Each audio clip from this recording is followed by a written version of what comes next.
বিশ্বের অন্যতম শক্তিশালী মাঝমাঠ আর্জেন্টিনা দলের। মূল মাঝমাঠের সাথে আর্জেন্টিনার ব্যাকআপও বেশ শক্তিশালী। তবে ব্যাকআপ যতই শক্তিশালী হোক, আর্জেন্টিনা দলের মাঝমাঠে মূল ভরসার নাম তাদের ত্রয়ী।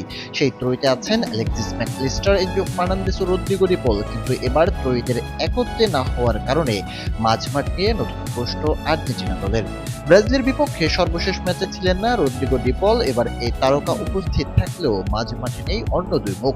সেখানে কার্যজনিত জটিলতায় থাকবেন না চেলসির এনজো ফার্নান্দেজ। এছাড়া প্রথম ম্যাচে পাওয়া যাবে না লিভারপুলের অ্যালেক্সিস ম্যাকলিস্টারকেও।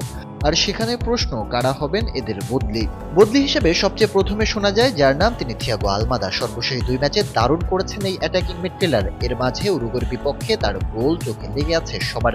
কিন্তু শেষ দুই ম্যাচে মেসির জায়গায় খেলেছেন আলমাদা। মাঝমাঠে খেলতে পারলেও আক্রমণ ভাগে হয়তো তাকে চাইবেন কোচ।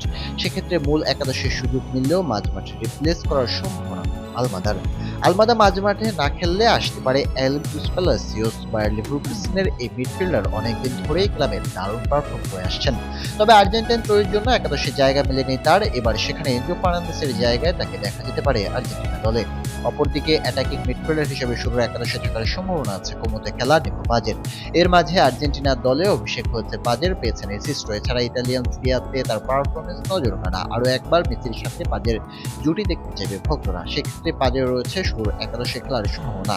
ফিট থাকলে একাদশে ফিরতে পারেন লো সেলসো। সেক্ষেত্রে ডিপল, লো সেলসো, নিকো বাজদের নিয়ে মাঝমাঠ সাজাতে পারেন কোচ স্কালোনি। এর সাথে আক্রমণ ভাগে রাখতে পারেন সিমিওনে, আলভারেজ, লিওনেল মেসিকে।